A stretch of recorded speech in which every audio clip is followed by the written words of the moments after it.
Hey, what's up, everyone? This is Minnesota Mike back with you for another video. And today I'm actually here on behalf of the Memphis Songwriters Association.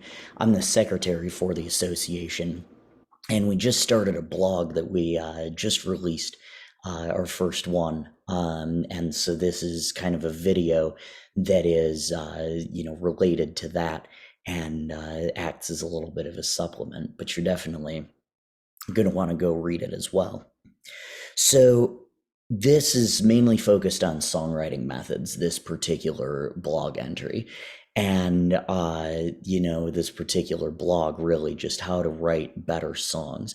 Now, this particular entry focuses on songwriting methods and specifically talking about how you don't have to write a hit to write a hit. And I know that sounds weird, but it's completely true. So let's start off talking about this. If you start off with an idea, the next step is to remember that you're not alone. All the emotions are kind of out there. Nobody's discovering a new emotion or anything like that anytime soon. And so there's chances are there's somebody else who has written about what you're writing about. So you won't be ripping them off at all if you kind of think, okay, what did they do that makes that song work? That's going to help you write a better song. Because I know it can be really overwhelming when you start off. So you might not hit the top of the charts, but just because you're thinking about it, that means that it's worth sharing. And that's actually something that I even borrowed from another hit songwriter named Dan Wilson. He wrote Semisonic, wrote Closing Time, I should say, for Semisonic, and a string of other songs that weren't necessarily hits, but still were worth telling. And there's that. He also wrote a lot of songs for other artists, with other artists. He wrote Someone Like You with Adele. He wrote Not Ready to Make Nice with the Dixie Chicks. And he also wrote the song Treacherous with Taylor Swift, which wasn't necessarily a hit, but, was still a really, really good song. And and so that's one of those things. It was worth it for her to tell that story, and so it didn't become a hit, but fans still like it, right? And that's what really counts at the end of the day. If people like it, if you like it, really, if you like it, then the rest, who cares? That's it. And I know there's some more logistics that go along with that for somebody like a Taylor Swift, but that's okay. That's one of those things where even she, I'm sure, would admit, I'm writing these songs for me, and to get this off of my chest. So let's talk about how to get started. So, what I would suggest is you start off with that central idea. What's been in your head? So, for me, I write a lot of breakup songs. So, I would start with what I know about, which is that sadness that comes with a breakup, maybe the anger, right? But, if you want to write something happier, you could write about the happiness of a new relationship, the hope for a better tomorrow, something along those lines. So get what you need to get out about those feelings. Get that down on paper. If you're like me, you might be able to write a whole verse right away. Maybe you start with the chorus. I've done that before too. Otherwise, something like a word web that might be helpful to you. So you'll start with your central idea, and that's going to be your chorus, and then you'll use the outside of the web to formulate your verses and a bridge if you need one. And so after you have a good idea of what you're going to say, you can start thinking about how you're going to say it. So this is where it comes in handy to remember that you're not alone, because your next step is to think about other songs you like, or even ones that you don't like, and talk about those same experiences. And then you're going to think about the elements to that particular song. So think about the melody. Is it fast? Is it slow? Which chords do they use to convey that message? in music and words? Is there a chorus or a bridge, or do they just use verses to convey their message? So we're going to look at a couple of songs, just one in this video, and then I'll do two more in subsequent videos. But we'll look at some songs and how they work with those three questions. It should be noted, too, that none of the songs I'm about to mention charted higher than 31 on the Billboard charts. And so when I say a hit song, 31 is pretty good. I'd take that. But when I say hit songs, I'm talking 20 or above on the charts. So we're going to talk about a song called "Until You're Over Me" by Maroon 5. Now, you might not know this song, and that is because it wasn't on a standard album. It was an outtake from the "It Won't Be Soon Before Long" album, which was their second album. And this was actually a B-side to one of their singles. So we're going to talk about this particular song. Like I said, how it works melodically, how it works lyrically, and how it works structurally as well. So this particular song it has a frantic guitar pattern, and that guitar pattern is mixed with an intermittent violin sound. I don't think it was an actual violin. I think it was, a pad or something that they put in, but it's super, super effective throwing that in there. So when you have the guitar pattern and then that intermittent violin sound, which come in around the 7th second of the song, it kind of makes you realize that the narrator is in a really strange position before the lyrics even start to be sung. So your attention is grabbed immediately because you're like, oh, this is catchy, but like also kind of mysterious, and kind of rushed and all of that. So that's that. Lyrically, the song is really relatable. It contains very straightforward lyrics mixed with unique metaphors, and it tells the tale of someone who knows that his love interest is bad for him, but he can't give up on her, give her up until she lets him go, and that gets revealed, around the 58th second of this particular song.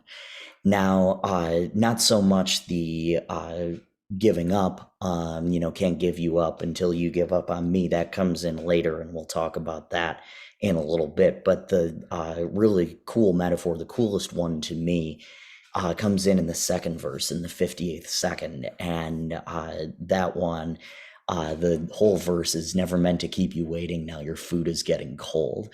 And then I keep denying I'm in love with you. My routine is getting old. And I really like that food metaphor because if you think about, a couple or whatever, they live their separate lives during the day, going to work and whatever. But then, they come and they share a meal together, and it's, not just about the food, it's about the camaraderie that comes with the food and all of that. And so, your food is getting cold is like, ooh, this good thing that we had is now turning bad. But, and I keep denying that, I still want you, but I do, I really do. And then the next part says, now you stand in front of the table. So you bring that food metaphor back. You say you never look back. Do something stupid when you're angry, you only wake up sad. So the idea there is that, you kind of stand up and you're like, okay, I've had it in the middle of this meal, right? But then, you're so angry that, they start making up and doing whatever else. You guys can read between the lines there. And then you wake up sad. And, and so that's one of those things that, okay, then it starts the cycle over again of like, shoot, you're not over me, so how can I be expected to get over you? And I just find that really, really fascinating. So there are all kinds of really cool metaphors like that. And, this is a different band, but this is one thing that, of all things, Mr. Polis, who was my high school social studies teacher. We were talking about the band The Script, and he was saying they do a really good job of kind of throwing in cliches, but kind of flipping them on their head, right? And so that's kind of what I feel about this song and all the metaphors and all of that. But they also don't overuse the metaphors. They're just like so odd, I guess, that you feel like you've heard it before, but just not in that way. And I think that's really, really interesting. So the I cannot refuse your eyes. That's a really, really interesting line, and that comes in the chorus about 34 seconds in, the first time the chorus is sung, at least. And I cannot refuse your eyes. Please don't look at me tonight. It's such a good line. And I even used it as the title of one of my albums that was actually a Motown inspired, but that was such a good, iconic line. I cannot refuse your eyes. That I thought it fit very well with that. But the chorus is really booming and really exciting and all of that, and so you think like, okay, cool, but then you think to yourself, you're like, wait a minute, I cannot refuse your eyes. Please don't look at me tonight. Heart beats fast. I know you're there. I pretend like I don't care. It hurts so much to know the truth that I'm still in love with you. So that's the chorus. But this song is called Until You're Over Me. So what's going on? Well, this song does something really unique for a pop song, or really for any song that has a chorus. The title actually doesn't come in the chorus. And that just blew me away the first time I heard it. It was just insane to me. And so the title comes actually not during the chorus, but instead gets revealed in the bridge, which starts at 153. And the whole bridge is no more kisses on your lips or tender touches, please. I'd rather die on my 2 feet than live down on my knees. All the cuts you gave me opened up and start to bleed, but I just can't get over you until you're over me. And that's just an insanely cool line. And again, a line that's been used before is, I'd rather die on my 2 feet than live down on my knees. That's kind of a paraphrase of a quote by, I can't remember who it is, but I know they didn't originate that line. But there's so much else going on in the song that, like, you don't really mind. You're just like, oh, cool. They put that unique spin around it so that you could figure that out.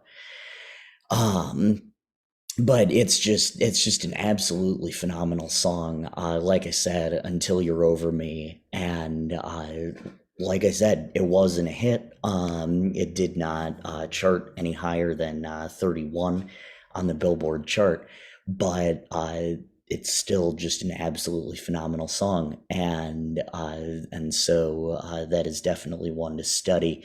Like I said, the link to this particular song is going to be in the comments, and in the description, I should say, for the video, and so you can check it out, study the whole thing.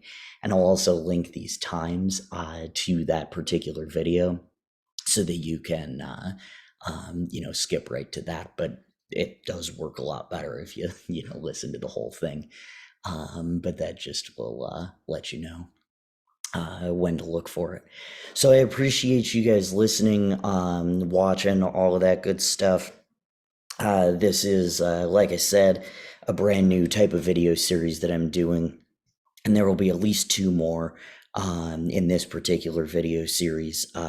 Next time, I'm going to talk about For Whom the Bell Tolls by the Bee Gees, and then after that, I'm going to talk about Tangled Up in Blue by Bob Dylan.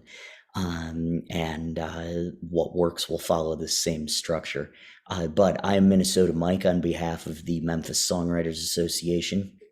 Be sure to check out the blog too on the Memphis Songwriters Association website, and be sure to tune in next week as well. Thank you so much.